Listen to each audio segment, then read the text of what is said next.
Hello and welcome to the Bald Explorer Sunday chat on the 10th of October 2021. I'm actually recording this on the morning of the 10th of October. I normally record it the day before, and it's just after 7 o'clock in the morning as I record this. I couldn't record it yesterday. I was debilitated by a bug, a stomach bug.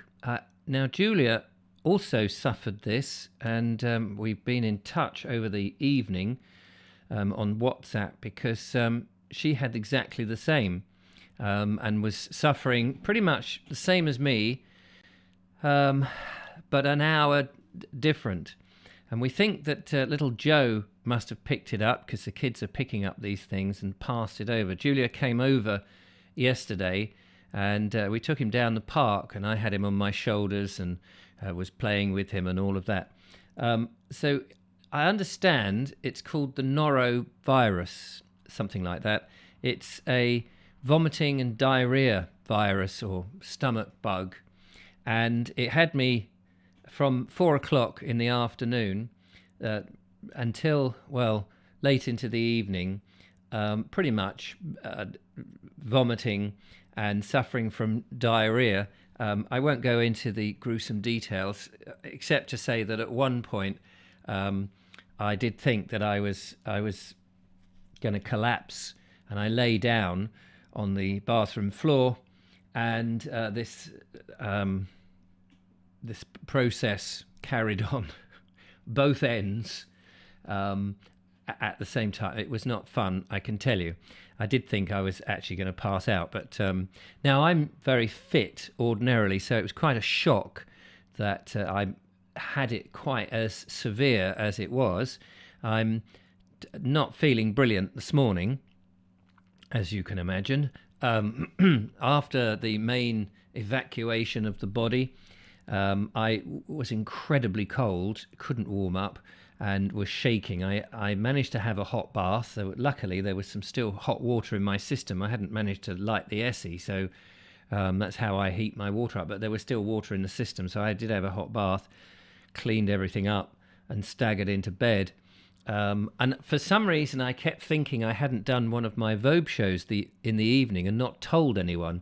And it was only later on that Julia said, "No, you did one on Friday." I was quite confused, but I'm on the road to recovery now, but apparently you shouldn't be in touch with anyone for 48 hours. So again, I'm in quarantine. The last time I was in quarantine, I was perfectly well. That was the coronavirus quarantine. I hadn't caught it, and it hadn't affected me. But this time, I know I've had something. Oh yes, my body is like, I'm just drinking boiled water, so that the boiling of the water got rid of any things that might irritate the stomach later on.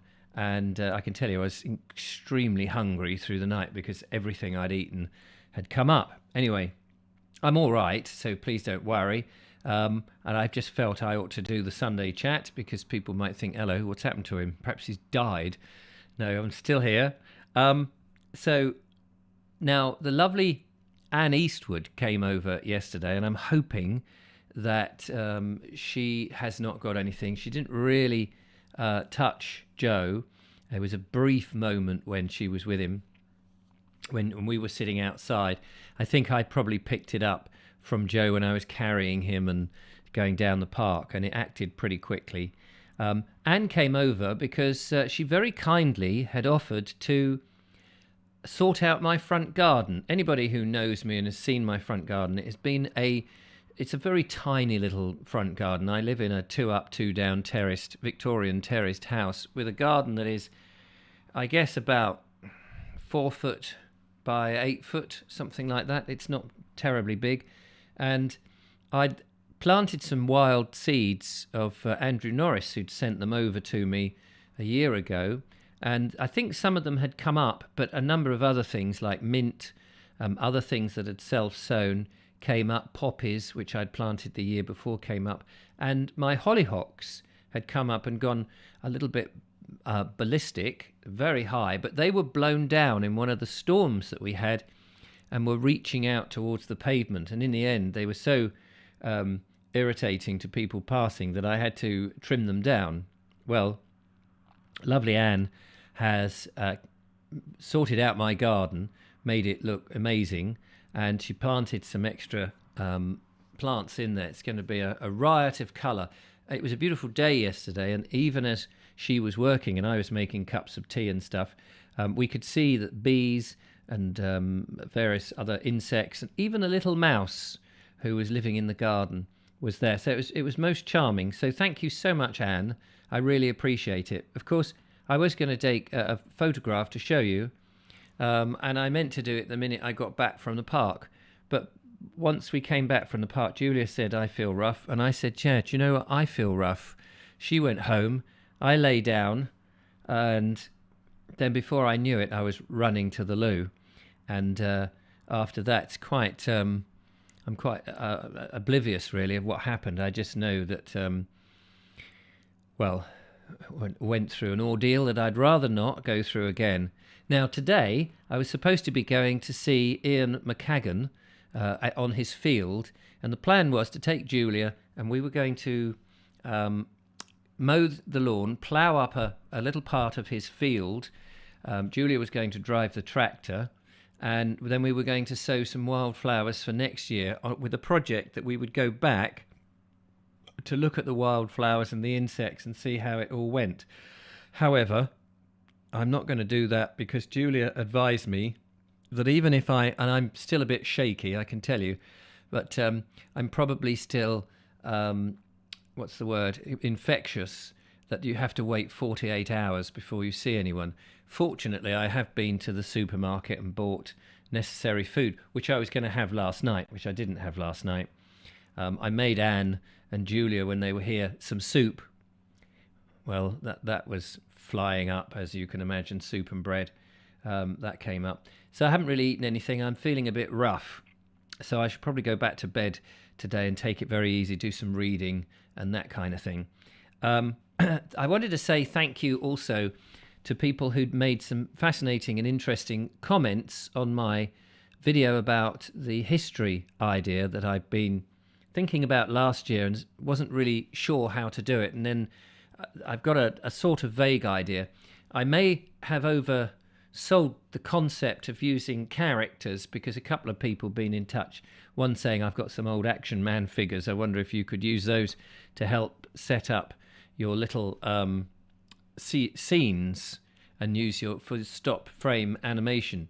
And I obviously didn't convey this very well. It's not that I was going to try and make stop frame animations on various bits in history, because just that process alone would take months. No, I wanted to try and utilize little figures as I'm explaining, and very crudely. You know, when you've seen these documentaries in the past and perhaps somebody's walking on a beach and they're maybe outlining where the enemy lines are, and they get a stick and they just draw crudely in the sand and say, look, this is where the enemy was and we were here. That's the sort of thing I'm thinking of using real objects in a sort of crude way, everyday objects and things, rather than trying to do impressive graphics. I used to do impressive graphics when I did my very long format videos before the daily videos that I used to do. You know, things like the Lewis one and Petworth, and I would make in a program, a 3D CAD program, or something called 3ds Max, which was a 3D program, and you would create, say, the manor house and then spin it round so you could get an idea of what it looked like. Well, that took months and months, and I don't want to do that. I want to be able to produce one of these a week, and I need to be able to read up on it and try and understand it. But I just didn't want to sit and just go, in 1066 on the 14th of October, Duke William of Normandy came over and beat up King Harold and stuck an arrow in his eye. I didn't want to just explain. I wanted to make it a bit more interesting. So I'm still working on ideas for how to do that, but that's why just wanted to show these armatures and things as as a concept. So yeah, I think some people got the idea that I was going to do stop frame animation with it, which I haven't got the skills to do that. Finally, because I'm not going to spend much time on this because I'm probably going to go back to bed in a minute. I tried to have a cup of tea, and I've managed a little bit of that, but not much. And I've had a tiny piece of toast. I don't think my body's ready quite yet for food, but I was very hungry. Finally, just to say that I'm hoping later this month, towards the end of the month, to get a trip in to Shropshire. My friend Harriet got in touch with me and said, when are you coming up? You realise it's a year since you came to visit Lola and me. And I said, blimey, is it really? So I'm hoping to get up to see Harriet, maybe do a walk with her. I'm not quite sure how keen she is to be involved in Bald Explorer walks, but there's a number of other things. I'd like to meet up with Trev's Travels by Narrowboat, who's a fan of the show and also the Vobes show. Maybe catch up with Rich and Fran from Floating Our Boat. There's a chap in Cheshire, maybe, whose name, sorry, at the moment, name just escaped me then.